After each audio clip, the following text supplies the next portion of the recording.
أعوذ بالله من الشيطان الرجيم بسم الله الرحمن الرحيم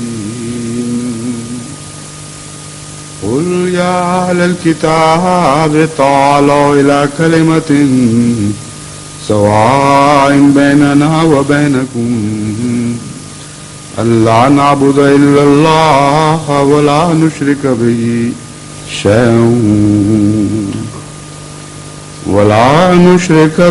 شيئا ولا يتخذ بعضنا بعضا أربابا من دون الله فإن تولوا فقولوا اشهدوا بأننا مسلمون يا أهل الكتاب لم تحاجون في إبراهيم وما أنزلت التوراة والإنجيل إلا من بعده أفلا تعقلون ها أنتم هؤلاء حاججتم فيما لكم به علم فلم تحاجون فيما ليس لكم به علم والله يعلم وأنتم لا تعلمون.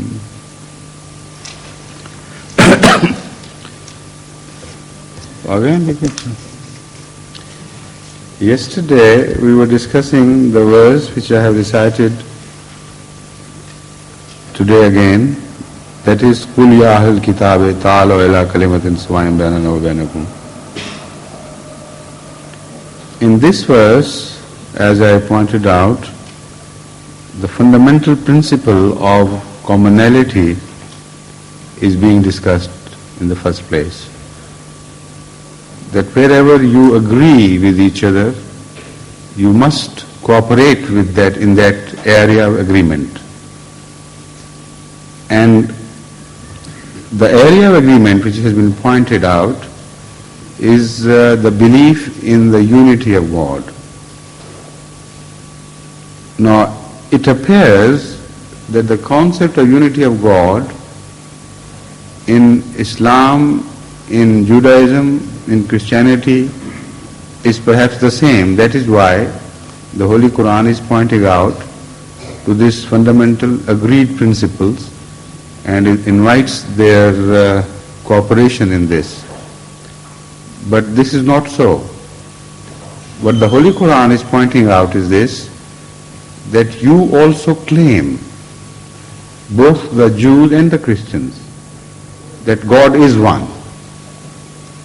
So now stick to this belief and decide to cooperate with Islam in this agreed principle of oneness of God. But this cannot be done unless we first know what Tawheed or unity or oneness of God mean. Once you have defined Tawheed, that is the unity of God, correctly, then we will see whether we all agree in principle with the area of agreement or not. So they agree in principle in generality of Tawheed, but the Holy Quran itself points out you do not agree in principle with the details of that generality, undefined generality. That is to say Tawheed. So now the Holy Quran begins to define it and says, Allah na'buda illallah. If we all agree on the unity of God, then we must not worship anyone but God. Now this is obvious and simple. Logically they cannot disagree with it. So now this enigma is also resolved. Why should God invite people to those things in which they already believe? To practices which they always ordinarily do. Why should we invite them? So the invitation means there is an implication in this invitation that apparently you believe in these things, but in reality you do not. And your practices give your beliefs a lie. So this is the second part of the verse which we are now going to discuss, which clearly analyzes the situation of concept of unity among the Jews and among the Christians. So as far as nabudu, la nabudu illallah, the first part of the definition is concerned, logically, as I said, nobody can disagree with it. But practically, it is said that Jews in those days, particularly those Jews who inhabited in Arabia, also considered Uzair as God, as a part of God, as a godlike being. Whether they worshipped him or not, of that we have no clear knowledge. But they attributed things to him which were characteristics of God. So they called him Ibnullah. From the word Ibnullah, we understand that they attributed to him some distinctive features which can be shared between a son and a father, but not between the created and the creator. You have to draw a hard line between these two different phenomena of relationship. One is father-son relationship, and the other is the creator-created relationship. Of course, every creation is related to the creator, but there must be a fine line drawn somewhere where you can say this is the creation, but of the type of sonship, not the other type. So it is that line which decides whether somebody is truly a believer in the perfect, unadulterated unity of God or not. Now the Jews also in the past have committed this error of associating a partner with Allah, by claiming that Uzair, one of the old prophets of a Judaic line, was held in relationship of son to God. The Jews of today either do not emphasize this anymore, or they have left this. They don't no longer believe in this. So that is why when Muslims confront the Jews, they say the Holy Quran is attributing to us some belief which is not our belief. We don't care what Uzair was or what he is. We believe in perfect, unmitigated, unadulterated unity of God. So you should remember this point, that the Holy Quran, when it mentions a historic fact, all the scholars in the world, whether they are Muslims or non-Muslims, are agreed on this fact, that the Holy Quran is always right when it mentions a historical fact of contemporary history to the time of the Holy Prophet of Islam, not the other historical facts. On that they do not agree. But they have to agree on this point, logically, and they have no way out. Because if in the contemporary history the Holy Quran claimed that this is what is happening in Arabia or elsewhere, and people knew that it was not happening, then all the believers would have abandoned Islam and run away from Muhammad Rasulullah, calling him just a man who invented things, concocted things, and did not speak of realities.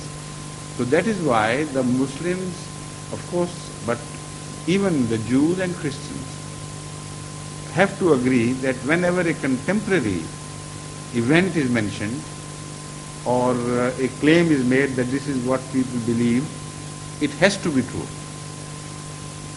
So at least you can say this to the Jews, you may no longer believe in Uzair's being son of God in the sense as Christians believe Jesus to be the son of God, but at one time you did. Otherwise the Holy Quran could not have mentioned it.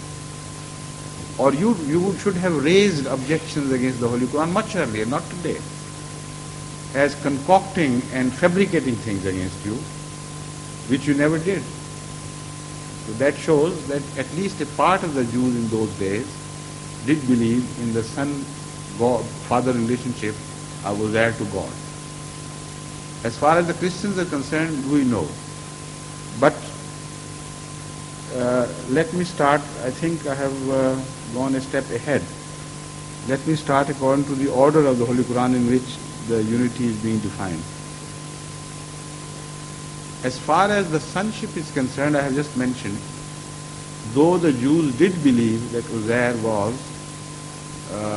a sort of son to God, as against other created human beings, but we don't know whether they worshipped him or not. The issue being discussed here is worship. So as such, I have already instructed Ahmadi scholars to carry out research as to the Jews ever having been involved in the worship of other things. But of one thing we are certain, that at one phase of the Jewish history, even in the lifetime of Hazrat Moses ﷺ, the Jews of his time did worship a calf or a cow or an imaginary calf, an image of a calf made or a statue of a calf. So at least at one point in their history, they were definitely idolaters in the true literal sense of the word. But I'm quite, I'm not sure, but I'm inclined to believe that if we investigate further and probe into their history, we'll find other examples whereby this part of the verse, Allah nabuda illallah, would also, would not be applicable to the Jews in its purity and its completeness. There would be some flaws in their claim that they worship Allah and Allah alone. But as far as the Christians are concerned, there is no doubt about it that they worship Jesus Christ, even Mary, even some saints, imaginary or real, but human beings. And at the same time they claim that the unity of God, that we maintain the concept or the doctrine of unity of God, we believe in it in totality, and yet they worship others. So according to the Holy Quran, if you worship anyone other than God, then your concept of unity is broken and damaged. So if you stick to the original claim of unity, and to that they do, this is the important point. Whatever they believe, whatever they do, they still stick to the fundamental principle of unity and claim they are Unitarians, truly, and in effect, even the most idolatrous among them claims that he believes in unity.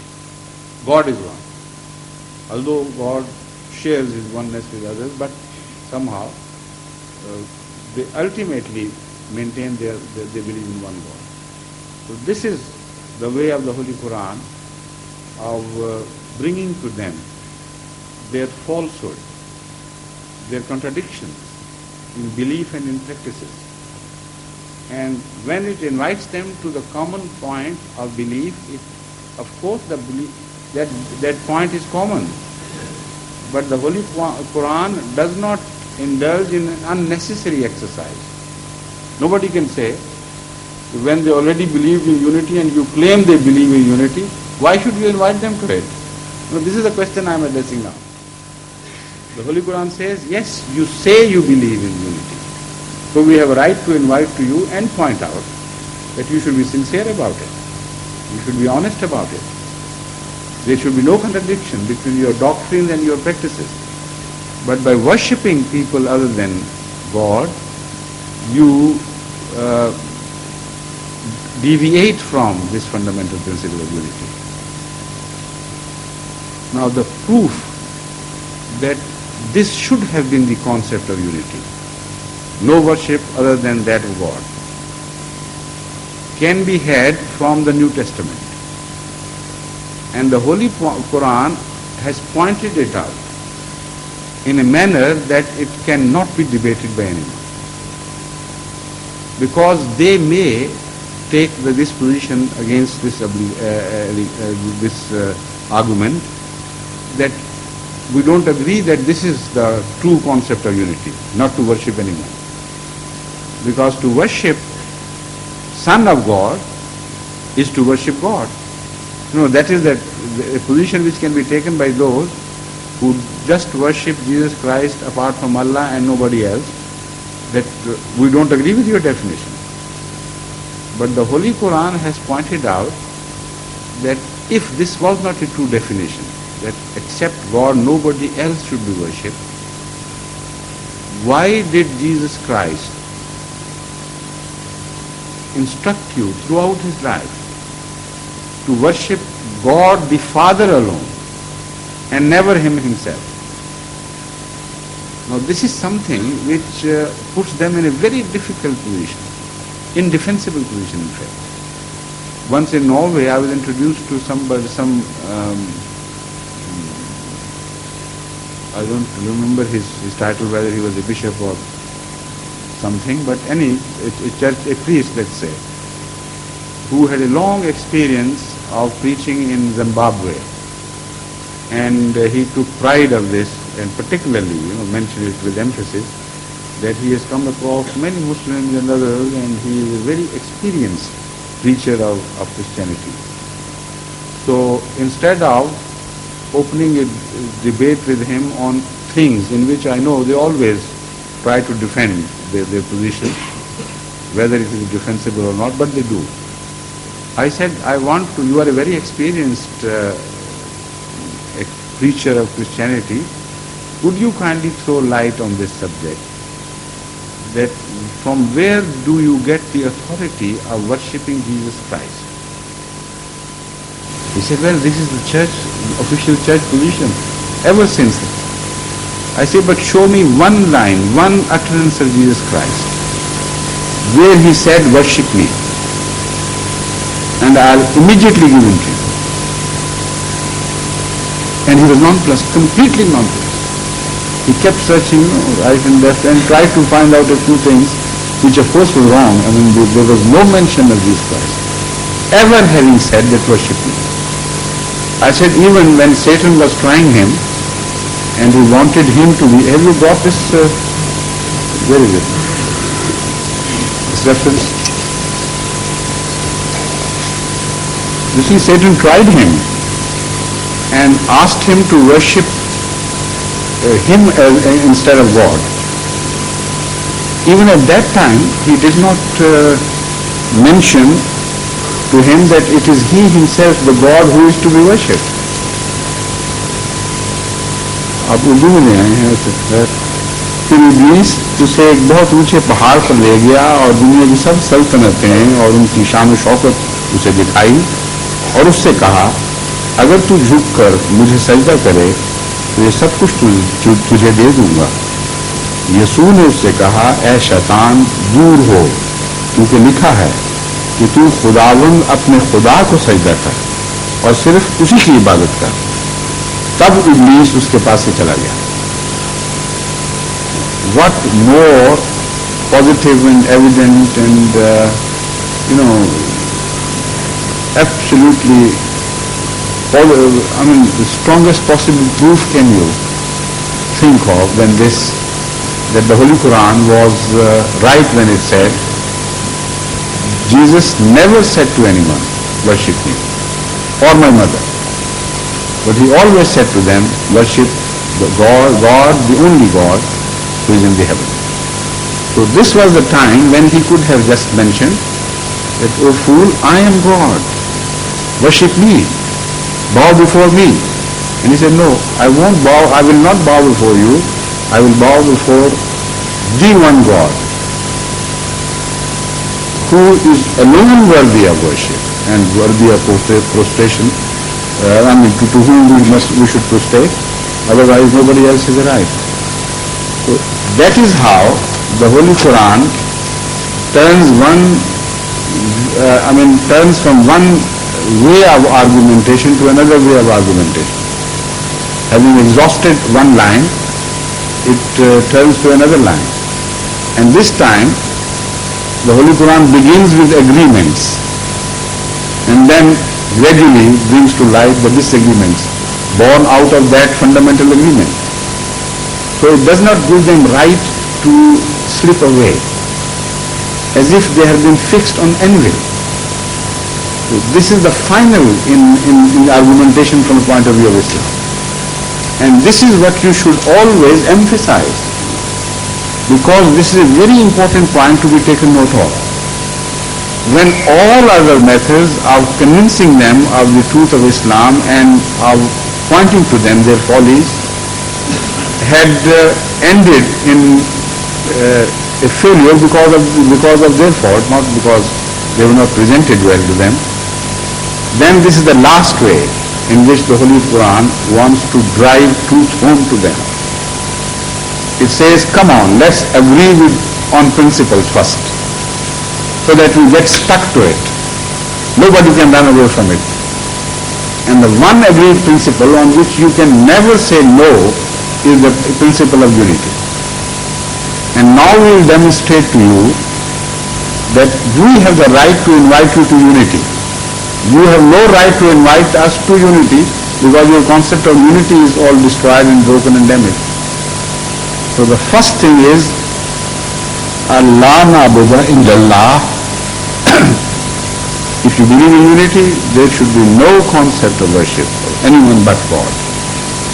And both of you have failed in this test. وَلَا نُشْرِكَ بِهِ شَيْئًا. Mushrika bihi shay'an, I have already explained partly. When you claim that somebody is born to Allah as his son, shirk, that is to say, to associate with God someone else who shares his attributes which are distinctive. That is the definition of son-father relationship. Otherwise, whatever else relationship you conceive of will be defined differently. Now look at this, for instance, in your own daily experiences. Somebody can be a friend to somebody can be very similar to him, and yet he will not bear the characteristics and the stance of another person unless he is son to him. And this can be proved scientifically so positively that nobody can deny this fact. Nowadays, there has been a very big row and debate over the genetic fingerprinting. And some people objected to the use of this, but scientifically the evidence was so overwhelming that the courts had to succumb to this. And now it has become an established instrument in the hands of law. Each one who is born to, each son who is born, or daughter of course, or by son we mean here, not only the male sons, but daughters are also included in the word son here. If somebody is born out of someone, he carries an imprint of his parent or parents, scientifically so strongly imprinted on every human cell that it is impossible for anyone to imitate it. So this is the distinction of son-father relationship. No one else can imitate it. No one else can share it. So when God says, the Holy Quran says, come on, let's come to the point that nobody would hold partners with Allah in any way. You, by believing that God did give birth to some son or some others believe like some daughters, break the concept of unity. There is no longer any unity. Because God is born out of God. So at least there are two gods to begin with. And there could be many. If one God has inherited all the characteristics truly of his father, then he could also bear children further. And there will be a proliferation of gods, which could never be stopped at any stage. So the invitation again is that come on, let's do away with the discrepancies in beliefs. You believe, so come on, let's sort the belief out and see if you truly believe in the unity or not. If not, we invite you to the true unity. The third definition here is arbabam min dunillah. This part of the verse has been explained by Hazrat sallallahu alaihi wasallam himself.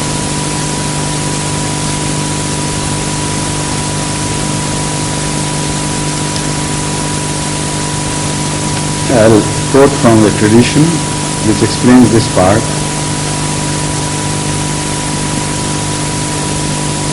This is a tradition of Abi bin Hatim, yes. This is a tradition reported by Ali bin Hatim. Now I'll read from the exact words. أتيت رسول الله صلى الله عليه وسلم وفي عنقي صليب من ذهب فقال يا أبي اطرح أنت هذا الرثن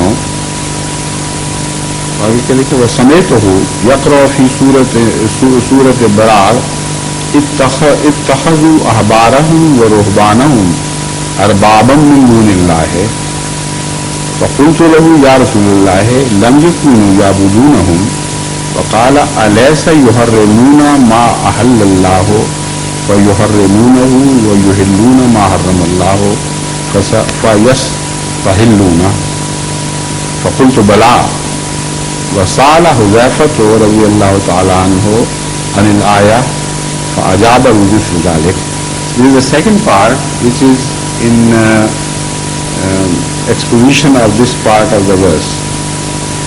Abi says that I asked Hazrat sallallahu alaihi wasallam, I pointed out to Rasul Kareem sallallahu alaihi wasallam that the arbab which are mentioned in the Holy Quran, they are big people, elders and holy men and saints. They don't worship them. So when they don't worship them, then to just respect somebody does not mean that you are breaking the concept of unity. You are defiling your doctrine of unity in any way. Ahmad sallam, in answer to this said, is that not true? That both the Jewish elders and the Christian elders, arbab min dunillah, they have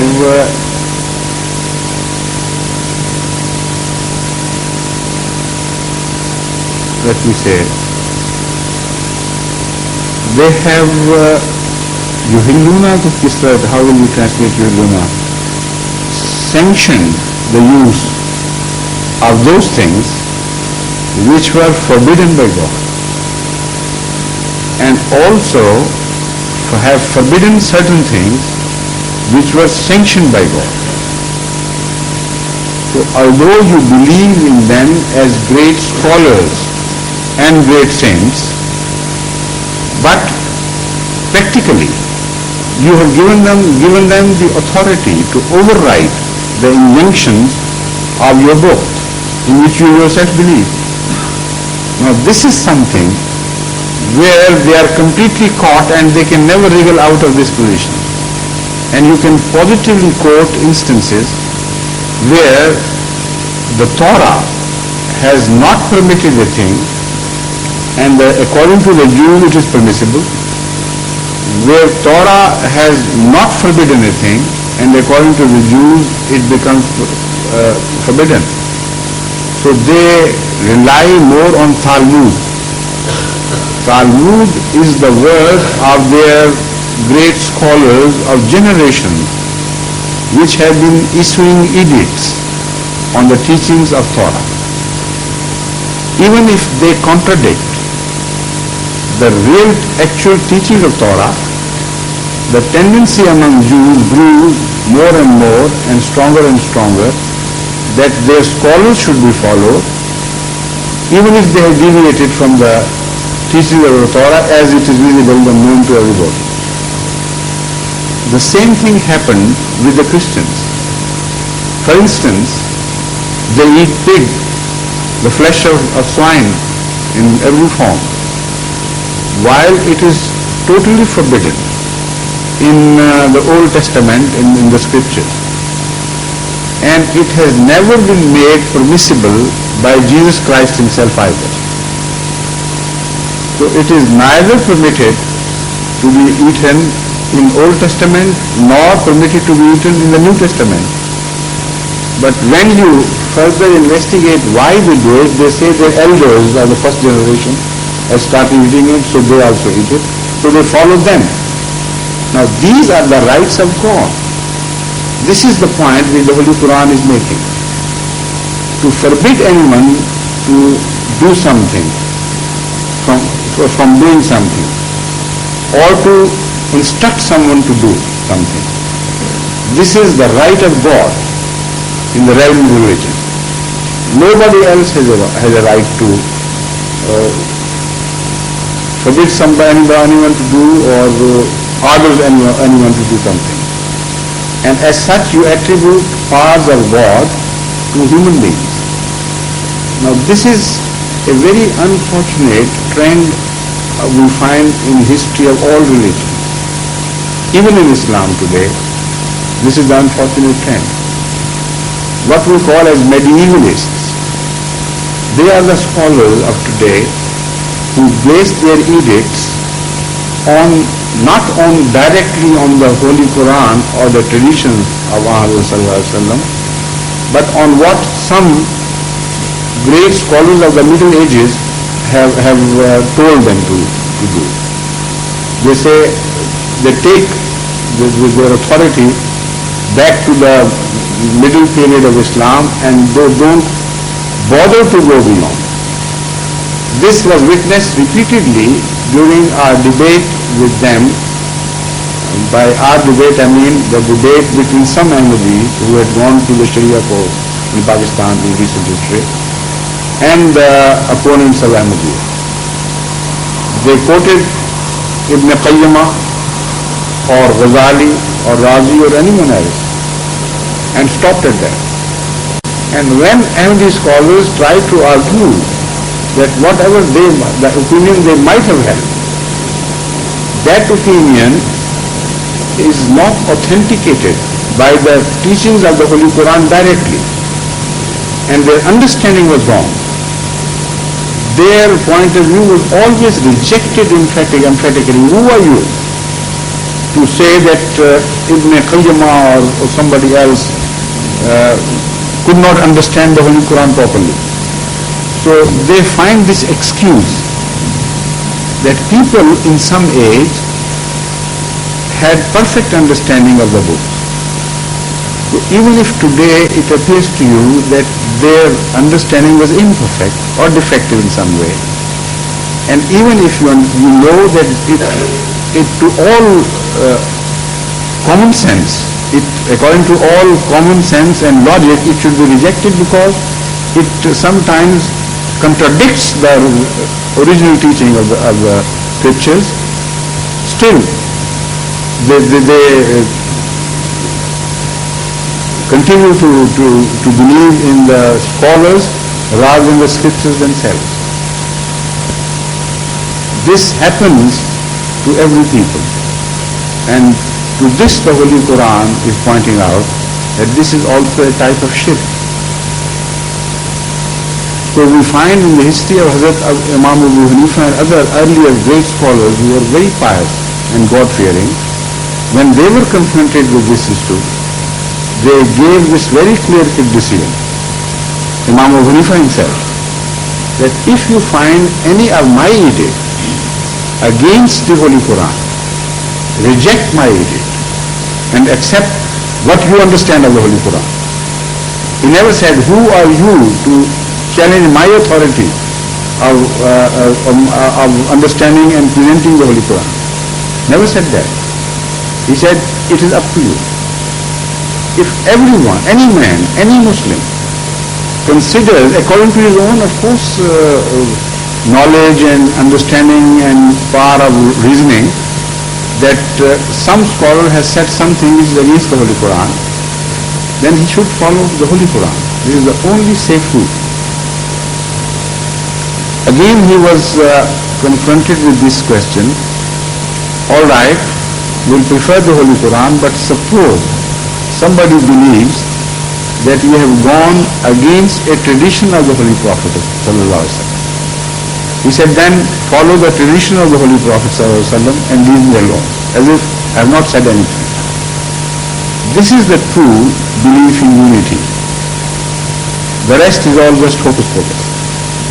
So unfortunately, during the times of deterioration of religions, people begin to turn from the sources to the medieval or intermediate representatives of the truth. As far as Ahmadiyya position is concerned, we fully agree that these great scholars were honest, medieval scholars I mean, and they were truthful, of course. But they were human beings. And if they committed mistakes, that mistakes should have been left limited to them themselves. And their mistake had no authority to travel further in history and become binding upon the following generation. This is a position which is clarified by this verse when it says, La yattakhidhu ba'duna ba'dan arbaban min dunillah.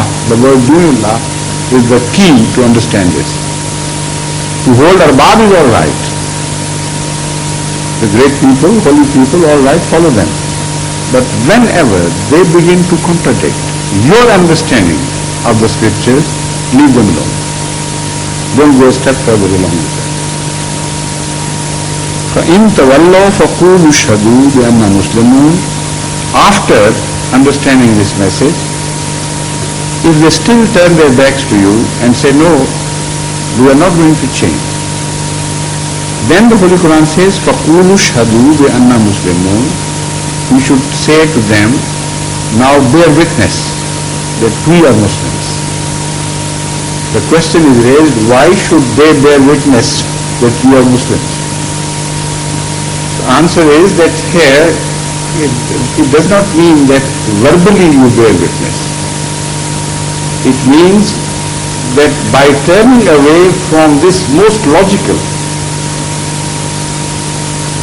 point of view, which gives you no option to do anything else, when you turn your back to this, you leave us as Muslims alone. The word Muslim here is used in the sense of those who submit completely. And because the subject being discussed is that of unity, so here the word Muslim doesn't mean that you bear witness that we are Muslims, we follow Islam as religion. It only means that by doing so you have already borne witness. You have already testified to the fact that we submit completely and entirely to the doctrine of unity, and you are turning your backs to it. So unity has to be defined before it is claimed. This is the essence of this verse, and it is defined so beautifully and completely that leaves no room for the opponents of Islam to argue further on this issue. The next verse is Ya Ahlul Kitabe lima tuhajjuna fi Ibrahima wa ma unzilat at-Tauratu wal Injilu illa min ba'dih afala taqilun, which means, O people of the book, why do you dispute concerning Abraham when the Torah and the Gospel were not revealed till after him? Will you not then understand? Now, what is this dispute about Abraham? First of all, let me, I think you are getting restive. Have I left something, some note unattended? Huh? Well, that is a minor point. Yes. Anything else you think I have left? You know, looking at scans at the private secretary, I noticed I had forgotten something. He was getting restive a bit. He has pointed out that I had told him that I should like to open this discussion with the word ta'ala. A minor point about the word ta'ala has to be explained. This word has been used in the previous verse of Mubala. Ta'ala nadu abna'akum wa abna'ana wa abna'akum. I recite.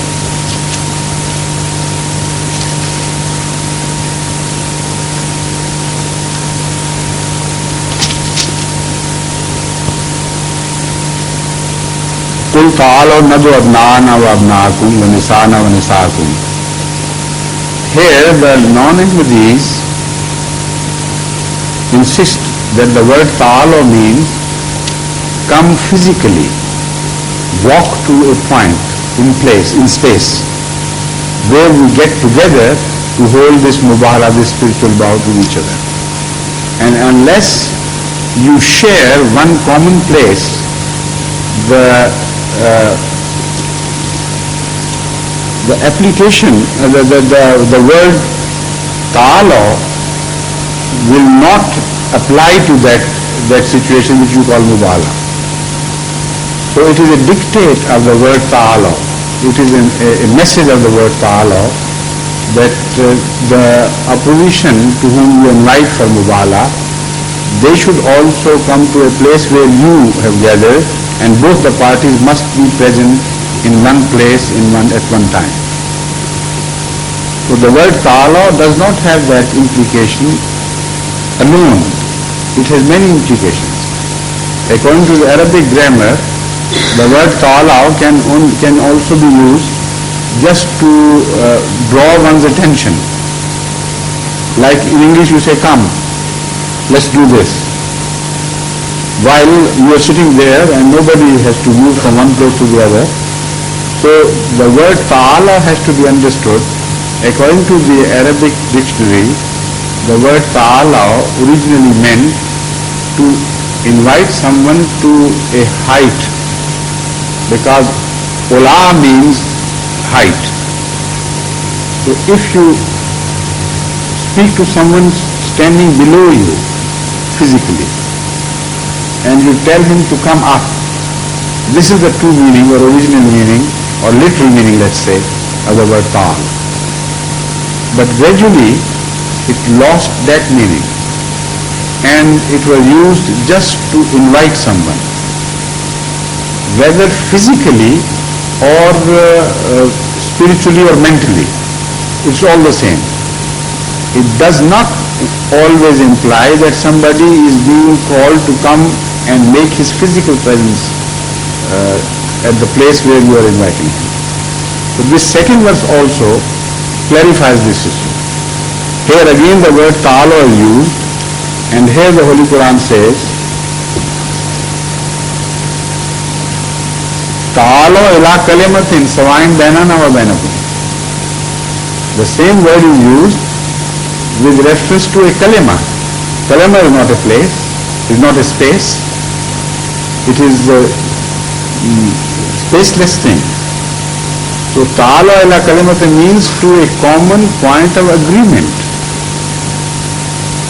to a doctrine. So this meaning which they attribute, the non-Ahmadis, to the word ta'ala, that it means only inviting to a physical place for a physical presence, is given a lie by the usage of the Holy Quran in the following verse which we have just recited. Now let's turn to the second verse. Ya ahlal kitab lima tuhajjuna Let me first explain the word hajja, what it means. Have you brought this look or not? No? Okay. I'll speak from my memory then.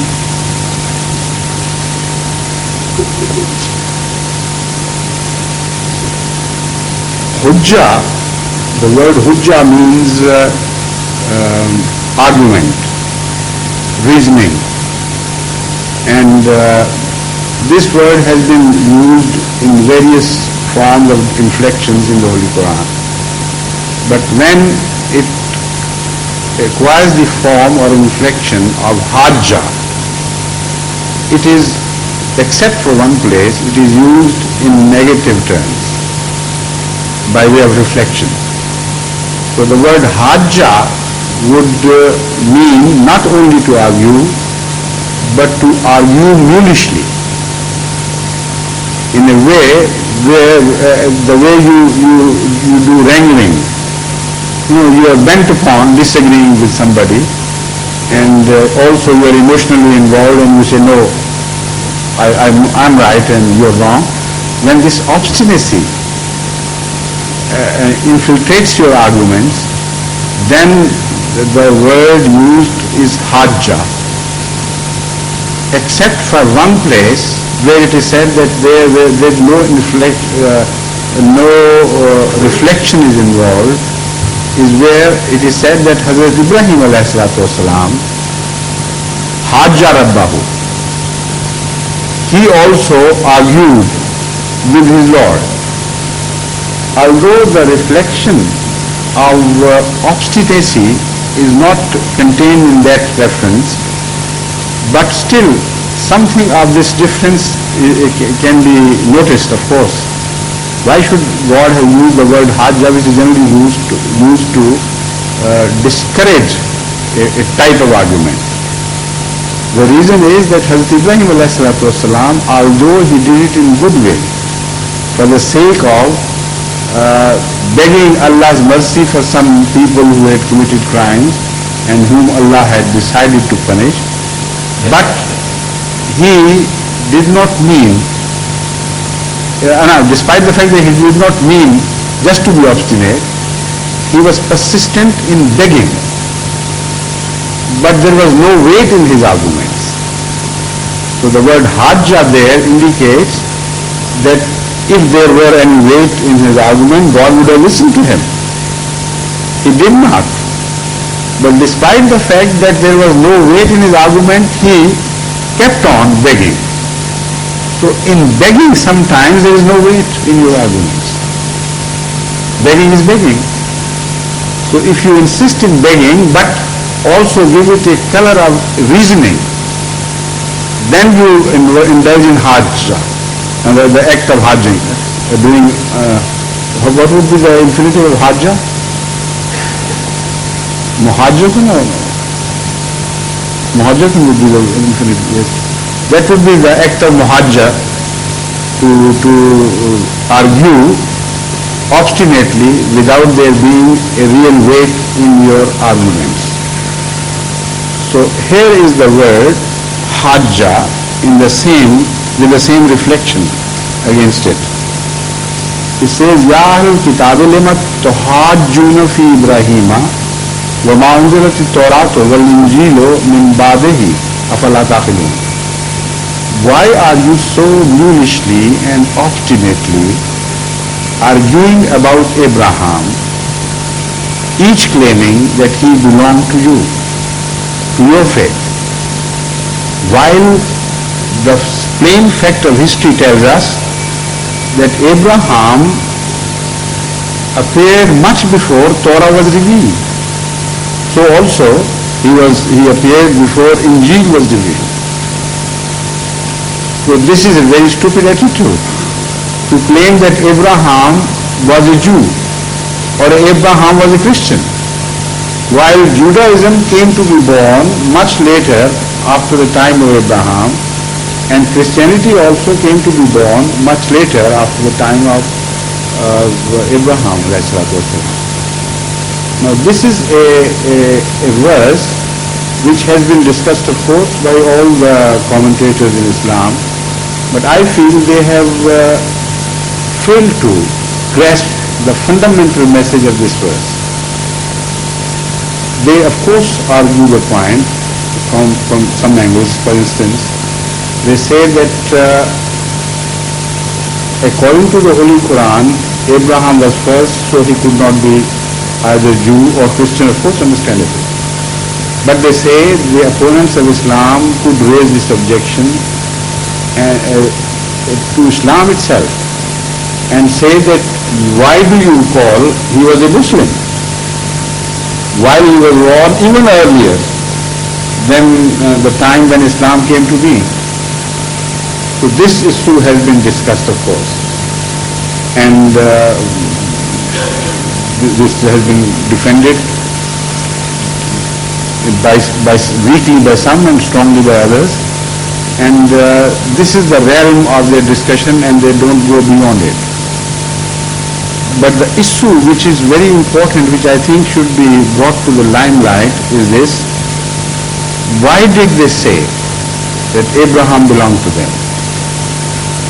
There were in fact two reasons. Number one, what they said was that Abraham agreed with their doctrines and their philosophies.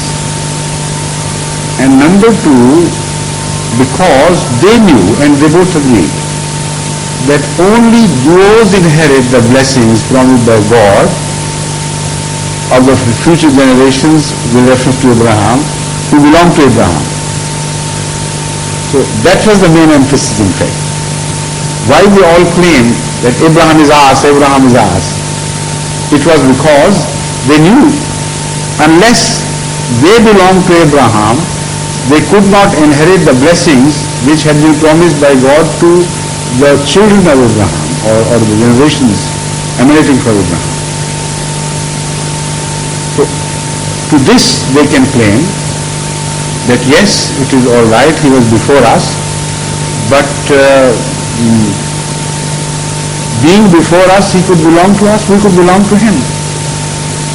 Now this is the point which the Holy Quran is emphasizing and want to bring to their focus of attention, that you have a right to say that we belong to Abraham, but you have no right to say that Abraham belongs to you, because he was before you. So if you claim that you belong to Abraham, then you have to remain within the teachings of Abraham and can't deviate beyond it. So you have reversed this relationship and association. This is the point which the Holy Quran is making. To put the cart before the horse is wrong. And the Holy Quran with relations to Islam does not commit this mistake. As you will see further later on, when we proceed the discussion of the same subject in the following verses, then it will be clarified to you. So what they did was, they said Abraham was a Jew because they claimed Abraham agreed with those Jewish views and doctrines which are specific to Judaism. So thereby they wanted to seek authority from Abraham of their doctrines, which were doctrines of their deviation from the path of Abraham. So the Holy Quran said the test is very simple. First of all, you can't say Abraham belonged to you. You can only claim you belong to Abraham. And if you belong to Abraham, then why these innovations and new ideas and deviations from his path? You have to prove that it is here where Abraham belongs. And because we have not deviated from his path, so we belong to him. So when you come to this, then they are proved wrong. Because now this is the discussion of unity of God. In this connection, this is mentioned. It's not just a separate thing altogether, as if a new subject has been taken up. The Holy Quran runs its thread of reasoning throughout, and one verse leads to another. So this is the connection between the two. What the Holy Quran wants to point out is this, that study the concept of unity of Abraham. If you find Abraham to be in perfect agreement with the definition which has been presented to you by Islam, then it is only Islam which can claim to be belonging to Abraham. And neither Judaism nor Christianity has any ground for making such claim. So this is directly connected with this verse. We have defined unity. Now if you go to Abraham, whatever mention of the concept of Abraham is found in the books and testaments in which the Jews and Christians believe, you will find there is a completely pure unity discussed there. Neither worship of anybody else, nor even the remotest mention of Trinity, nor that of other people having right to interfere with the teachings of God. You will find nothing mentioned in Abraham. It is unity in its pristine purity. Nothing but unity. And that is exactly the concept of Islam about unity. So Islam belongs to Abraham. And that is why Abraham is mentioned as Muslim. Because there is a perfect agreement in doctrine. Now the second point is also resolved. They took pride, both Jews and Christians, in the fact that they were physical progeny of Abraham.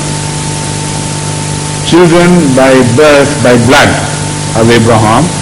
As such, they have the right to inherit his blessings. So the Holy Quran says only those people can have the right of inheritance who belong to someone.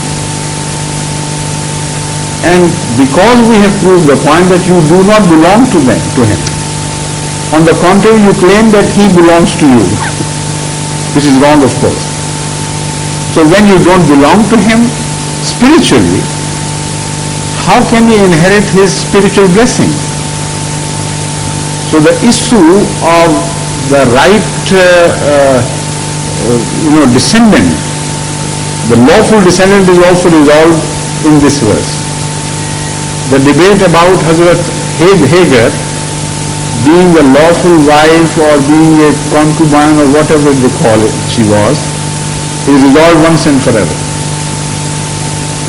By this argumentation, we can prove beyond a shadow of doubt that it was Hazrat Muhammad Mustafa sallallahu alaihi wasallam and that concept of God for which he stood, which belonged to Abraham. So he belonged to Abraham, and as such, he was the person who had every right to inherit his blessings, not those who had deviated away from him. That is why the word Allah is used, which is also a term of inheritance in Islam. Whoever is Allah, he will be given, what they call, he would, I not to enter the word, whatever is bequeathed by the deceased person will be inherited either by direct descendants, and or if there are no direct descendants, then those who are Allah, which means in some way closer to him. So the Holy Quran says here, doesn't deny there being descendants. It says at present we find that you, being descendants, you have gone away from him. So as such, it is the holy founder of Islam sallallahu alaihi wasallam and Islam itself and those who believe in the holy founder who are Allah to Ibrahim, who are closer to him. Without debating the fact of blood relationship and nearness, this is the argument which is taken by the Holy Quran here. No. Allah is not next of kin. It can be translated, of course, I know, but here is not the next of kin. It is the real people who were closest to Abraham. By blood, perhaps you are the closest, but in essence, in spirit, in religion, in doctrines, in practices, in all those things for which religions come, Islam is closest to Abraham. And when you are speaking of spiritual blessings, then the closest will get the blessing. This is the argument, in fact. So it says, Ha min ba'dihi afala taqilun. It doesn't say, don't you know? It says, afala taqilun. Why don't you argue? Why don't you use your brains? Because the fact that Abraham was before Moses, of course it was known to them. So the Holy Quran is not pointing out that as if it is giving them information and breaking the news that Abraham was born before them. They knew it. The issue involved is that of aql. Why don't you correctly argue? Why don't you apply your brains and understand what we are pointing out, that you are not closer to him. It is Muhammad Rasulullah sallallahu alaihi wasallam and his people who are close to him. Ha antum haulai hajashtum fi ma lakum bihi ilmun. Falima tuhajjuna fi ma laysa lakum bihi ilmun wallahu ya'lamu wa antum la ta'lamun. Again the word hajashtum is used here, which means that you are a people who are used to argue obstinately on that knowledge which you possessed. That is understandable. Of course it is condemnable, but it is understandable. You possess some knowledge and you argue on those points which are known to, those facts which are known to you, though mulishly and obstinately, but still you have a right to argue. But here you are entering a domain where you have no basics for argumentation, no knowledge of facts, and yet you insist on arguing things. What does it mean you have no knowledge, no basic? The fact is that the law of Abraham is not fully known to us. It is neither explained in Old Testament nor in the New Testament nor in detail in the Holy Quran itself.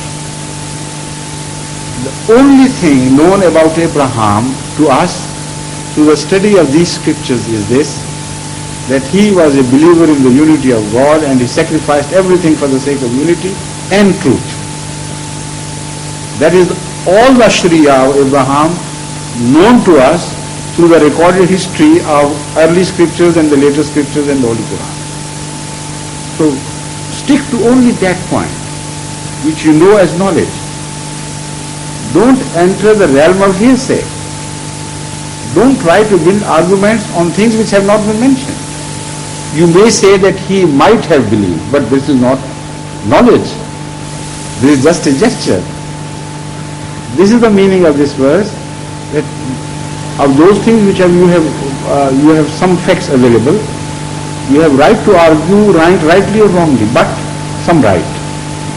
But in case of Abraham, you have such limited information that the only right you have is to remain within the domain of that limited information and not to step out of it.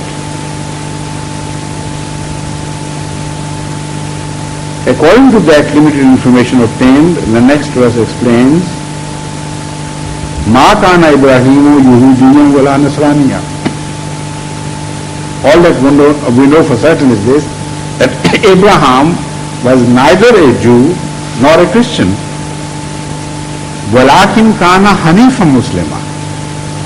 As I have already explained, the only information about Abraham is this, Hanifan Muslim, no more. He was, as I have already explained, the word Hanif.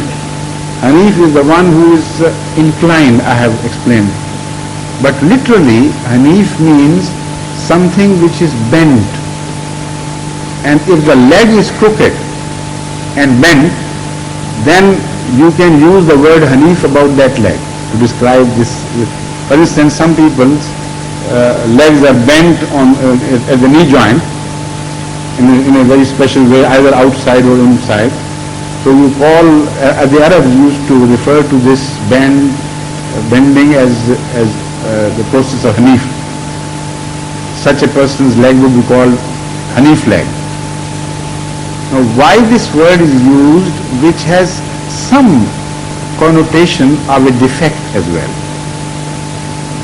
This is the issue. Why could not the Holy Quran say he was always inclined towards truth instead of saying Hanifa?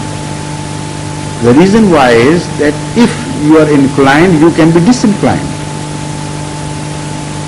But if you have a basic, as if a deformity, you can't change the fact. So if somebody is so loyal, so faithful to the concept of unity, that he simply cannot choose otherwise. He cannot act in any other way.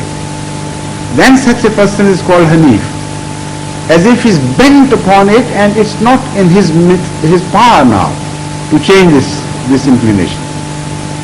So Abraham was Hanif as if because it had become his second nature.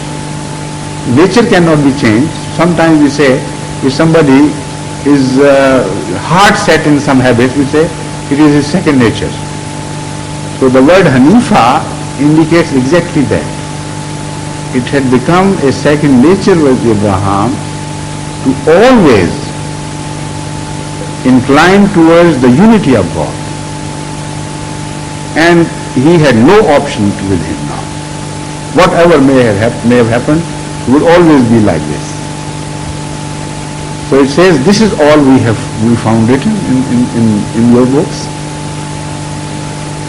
Now, what a beautiful way of argument presenting your case. They are completely nonplussed. Instead of enlarging the areas of disagreement and discussing every point of disagreement, suddenly the Holy Quran,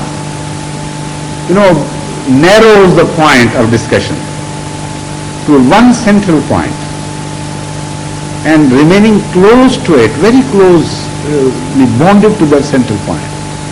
It presents to them their follies and they are left completely helpless. And here again, this is the same argument in the same style, closing down upon the concept of Abraham and presenting him as the one who stood for just this much, as we know. He must have have had some other revelations from God about do's and do nots. We don't dispute it. But to our knowledge, all that Abraham stood for was this. And as such, he does not belong to you. As such, he belongs to us. Ma kana Ibrahimu Yehudiyun wala Nasrin walakin kana Hanifun Muslima wa ma kana minal mushrikeen. The word Muslima here is in that sense, not that he had accepted Islam in detail, but because we are now going to on converging on smaller and central points. So in the final analysis, the faith of Abraham can be described as faith of Islam, which means submission to the unity again. So as such, when we further broaden our view, this was now the converging on one point. If we broaden our view of let's call it, look at the global situation of religions, we come to discover that this is exactly what happens everywhere in the world of religion. The central fundamental point is always that of unity. So if you try to argue with anyone, whatever name or whatever be the name of his religion, taking your clue from this point, this is what you should always do. Discuss the concept of unity and force the enemy to define unity. So be they Hindus or any others, when you remain very close to the concept of unity and the definition of unity, then ultimately you are bound to emerge as victorious, because this is the strongest point, the strongest weapon in the hands of Muslims.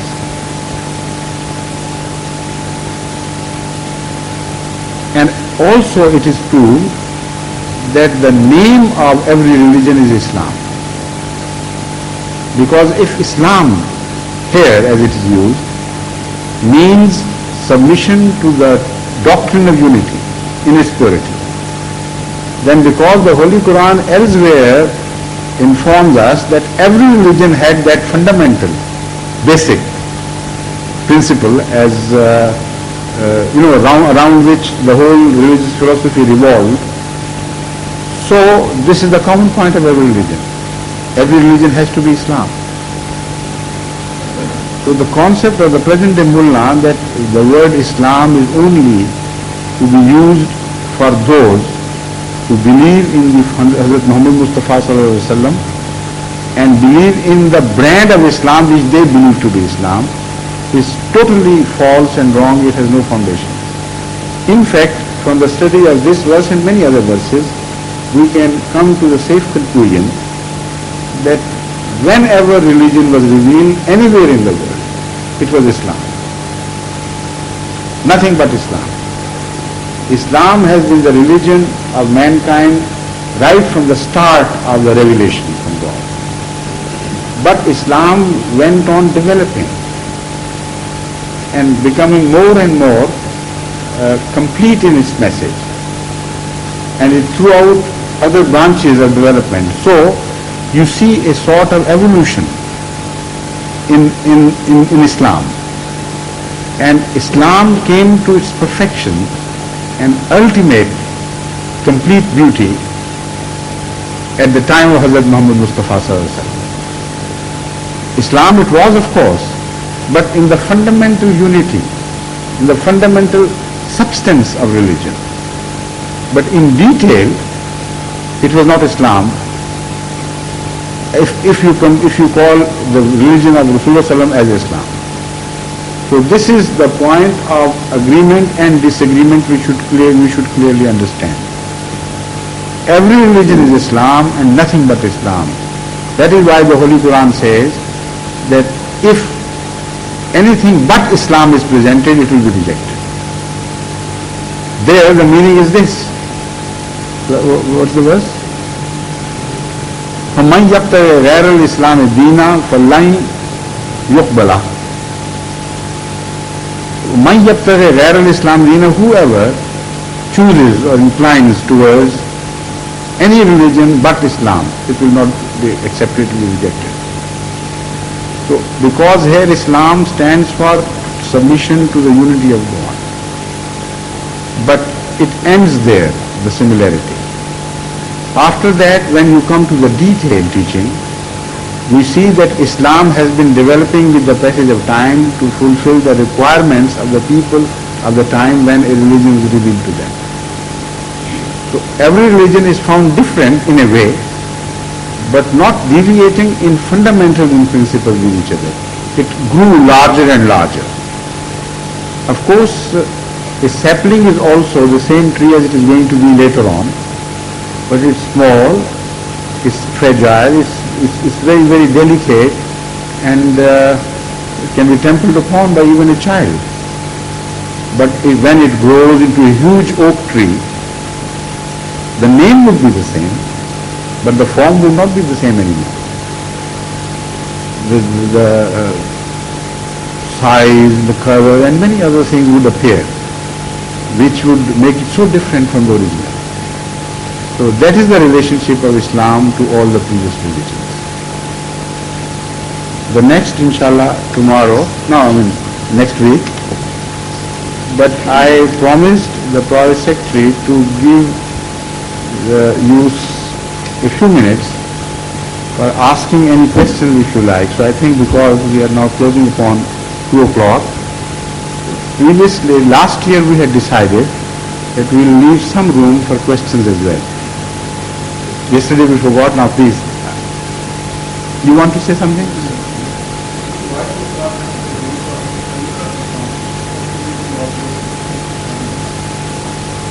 Here when we say the founder of Islam, we use the word Islam in a different connotation, of course. In the final consummate form of Islam. When we have that in mind, then we call him founder of Islam. And there is another reason also.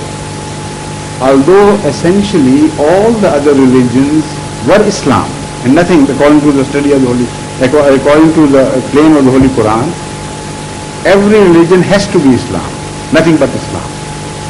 But they have themselves entitled their religion differently. So when you say founder of Islam, there is no confusion whatever in the minds of those who listen to you. Because you can't say, perhaps he may mean Hinduism or Judaism or Confucianism. They have all different names already applied to them. So to define the religion, the faith of Muhammad in its complete form as Islam is absolutely the right of Muslims to do so. So here Islam means the final manifestation of Islam, the fully developed and evolved manifestation of Islam, which was of course revealed as such to the founder of Islam.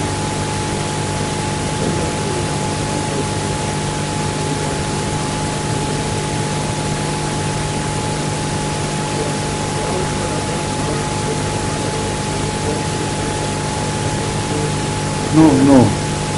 This is the point which the Holy Quran is making. Islam is the essence of every religion, though it developed. So at the time when the early Christianity you mean, at the early Christianities they were Muslims. Ibrahim was not Jew, not Christian.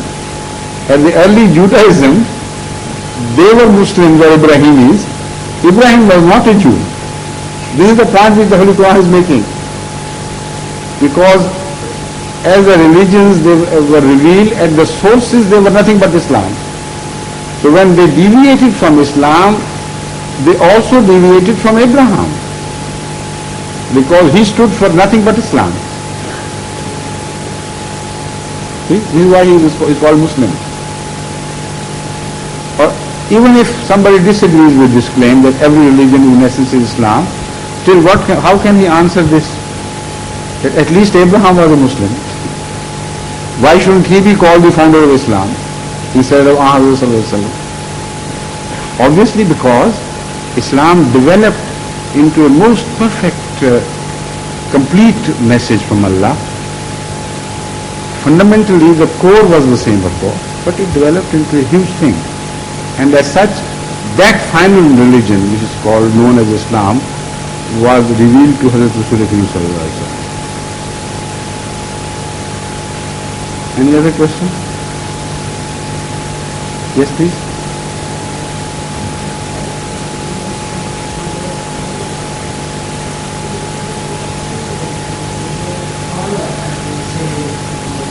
Yes, Akbar, not Ala only, it is Bab-e Tafzeel. Akbar, Afal, which means the best in that particular meaning.